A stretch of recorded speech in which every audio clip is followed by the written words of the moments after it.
China economy strong, building strong economy, for China, for China.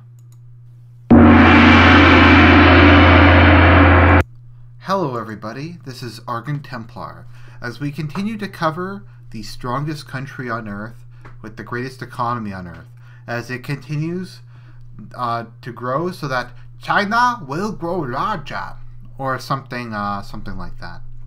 So, this is China economy strong, being so potent it's affecting the rest of the world, as well it should, because China is Middle Kingdom. China, center of all Earth. Exactly. So how China's economic boom is driving Australia's Aborigines to drink? Well, they are part of the fauna. Let's see here. Did you know that they are thinking of changing liquor laws in... what? Some kind of Aztec name. Kununura.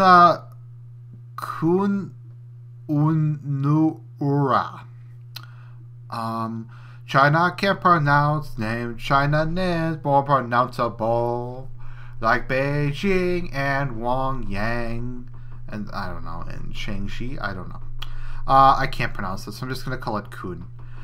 Kun is about as remote and obscure as it gets.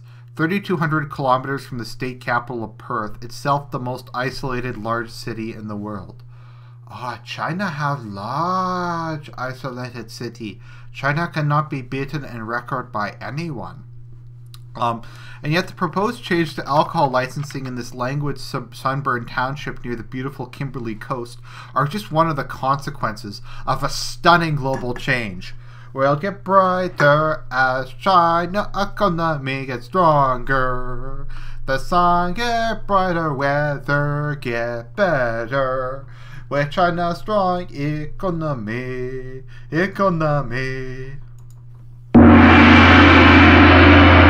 Exactly. China's economy is so strong we're seeing a global shift. The Earth is literally tilting on its axis. Okay. Alright.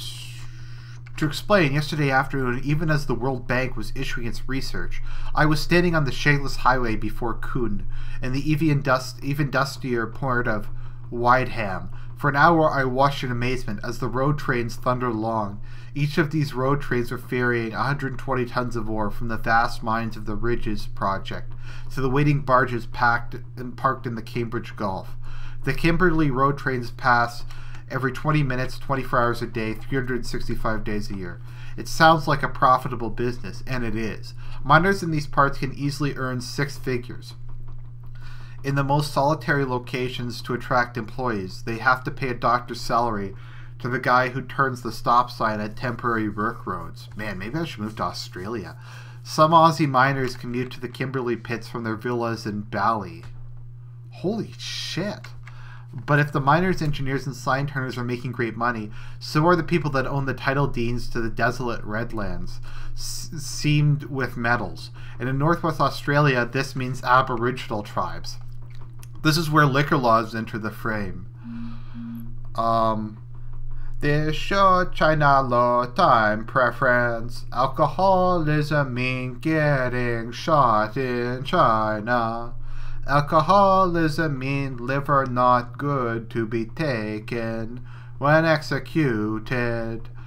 So essentially, like, if you were to drink this much in China, when the Communist Party decides they need your liver and they send the mobile execution van to take it from you, you'll be, your family will also be shot because you've destroyed the liver that belongs to China.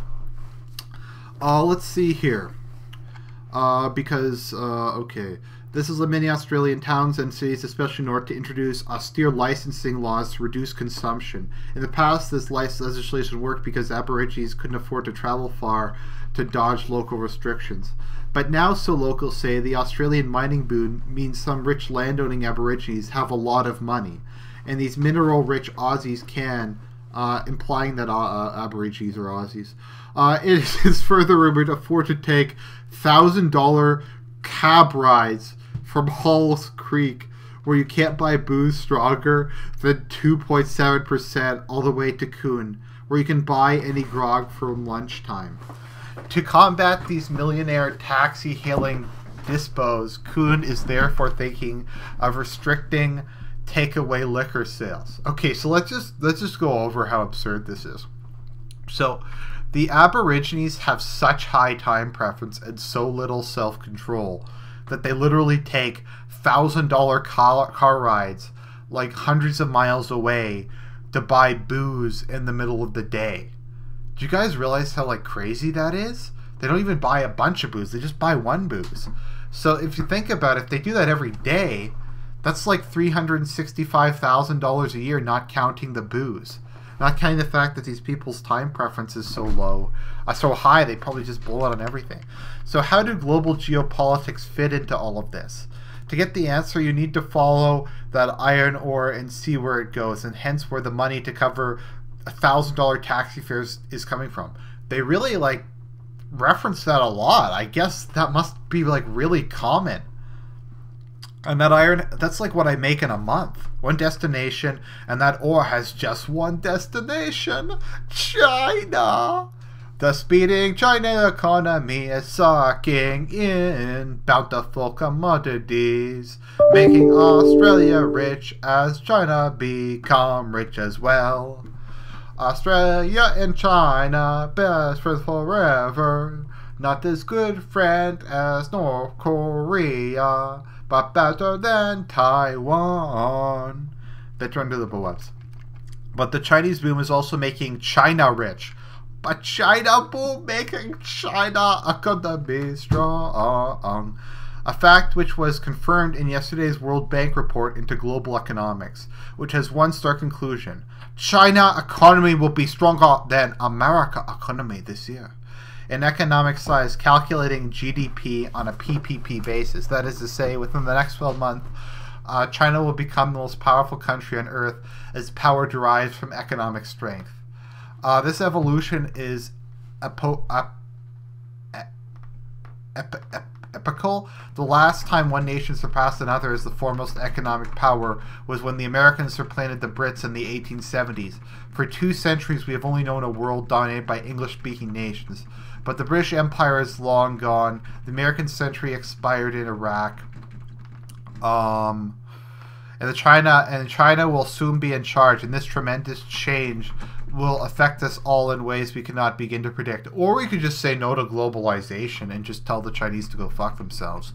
That's not going to happen, though, unless Trump wins. If you doubt my word, just ask the liquor store owners of the Imperious Kimberley Coast in far west Australia.